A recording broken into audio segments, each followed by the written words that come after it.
Hello प्यारे बच्चों, कैसे हैं आप सभी। आई होप आप सभी बहुत अच्छे होंगे।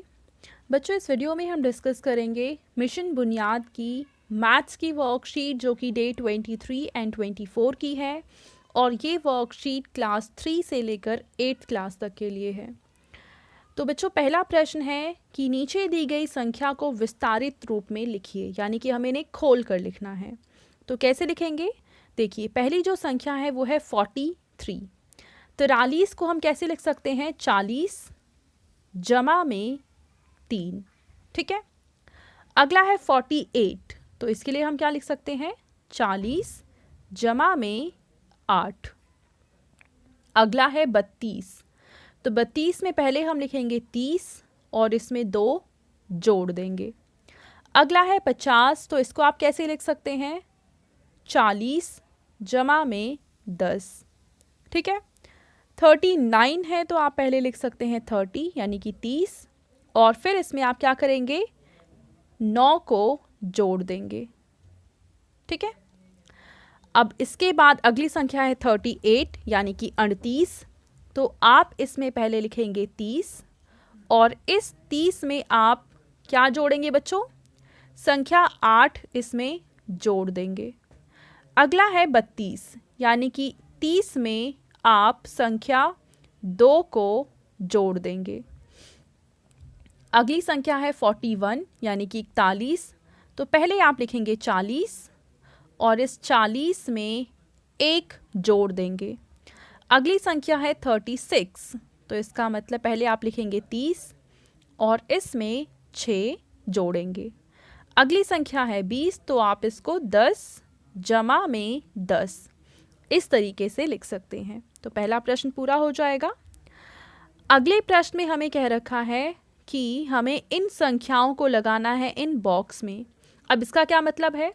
अगर मान लो मैंने लिखा यहाँ पे 3 और यहाँ पे 2, अब क्योंकि 3 संख्या बड़ी है तो इसकी साइड हम इस जो सिंबल है उसका मुंह खुला है जिस साइड, यानी वो वाली संख्या बड़ी है। अगर मैं ऐसा साइन लगाऊं, इसका मतलब इधर 5 और इधर 4, इसका मतलब ये वाली संख्या बड़ी हो जाएगी। और इस निशान का क्या मतलब होता है? कि दोनों संख्याएं बराबर हैं। ठीक है। अब देखिए, 15 और 18 में से क्योंकि 18 बड़ा है तो हमने 18 की साइड इसका मुंह ओपन किया। 35 और 24 में से क्योंकि 35 बड़ी संख्या है तो हमने इस साइड वाला साइन लगाया है। अब 40 और 34 में से बड़ी संख्या कौन सी है बच्चों? 40, तो निशान किसकी साइड आएगा? 40 की साइड आएगा। अगला है 24 और 65, अब क्योंकि 65 बड़ी संख्या है तो 65 की साइड हम ये साइन लगाएंगे। अगला है 20 और 10, ये तो बहुत इजी है, 20 बड़ा है तो इसकी साइड हम निशान लगा देंगे। 15 और 35 में से क्योंकि 35 बड़ा है तो उसकी साइड निशान लगाएंगे। अब यहाँ भी देखो 14 है, यहाँ भी 14 है। अब ये दोनों संख्याएं तो बराबर हैं और बराबर होने की वजह से हम क्या करेंगे? यहाँ पे बराबर का निशान लगाएंगे।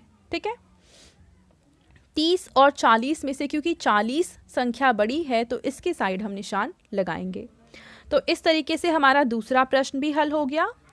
अब बढ़ते हैं हम तीसरे प्रश्न की तरफ, और तीसरे प्रश्न में हमें दे रखा है कि दी हुई तालिका के खाली बॉक्सों में सही संख्या भरें। अब यहाँ पे देखो, प्रश्न में हमें कह रखा है कि वस्तुओं की संख्या, मान लो हमें कुछ वस्तु हैं जो कि 3 लेनी है और इस वस्तु की कीमत जो है वो 4 रुपये है, यानी एक वस्तु को अगर हम खरीदते हैं तो वो 4 रुपये देने पड़ेंगे। लेकिन अगर हम 3 वस्तुएं खरीदेंगे तो हमें कितने रुपए देने पड़ेंगे?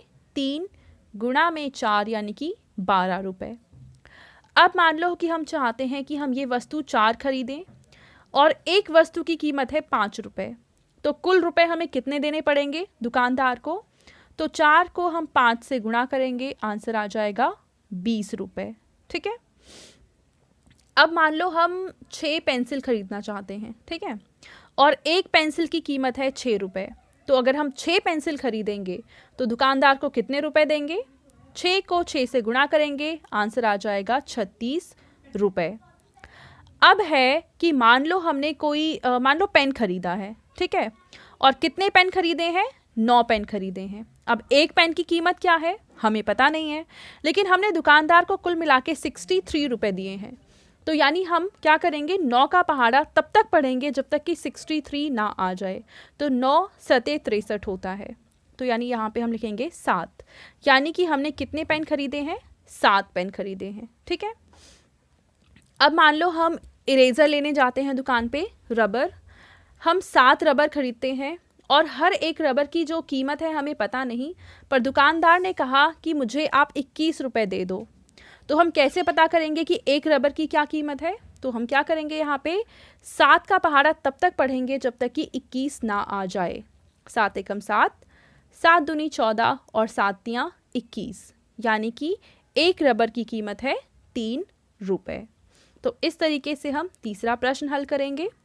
चलो अगला प्रश्न देखते हैं, चौथा प्रश्न। इसमें हमें कह रखा है कि एक पतंग की कीमत 3 रुपये है, तो ऐसी ही 7 पतंग की क्या कीमत होंगी? तो बच्चों अगर एक पतंग हमें 3 रुपये की मिल रही है तो 7 पतंग कितने की मिलेगी?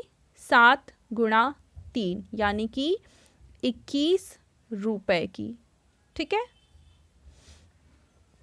और पांचवा प्रश्न है कि एक मेज का वजन 12 किलोग्राम है, तो ऐसे ही 3 मेज का वजन कितना हो जाएगा? तो हम 12 को गुणा करेंगे 3 के साथ और आंसर कितना आ जाएगा बच्चों? आ जाएगा 36 किलोग्राम। ठीक है, तो चौथा और पांचवा प्रश्न भी हल हो गया और ये थी आज की हमारी मैथ्स की मिशन बुनियाद की वर्कशीट। एंड आई होप आप सभी को ये वर्कशीट बहुत अच्छे से समझ में आई होगी। इन केस आपका कोई डाउट है तो कमेंट सेक्शन में जाके आप पूछ सकते हैं, और अगर आपको वीडियो पसंद आई है तो इसको आप ज़रूर लाइक करें, अपने फ्रेंड्स के साथ भी शेयर करें और इस चैनल को सब्सक्राइब करें। Thank you.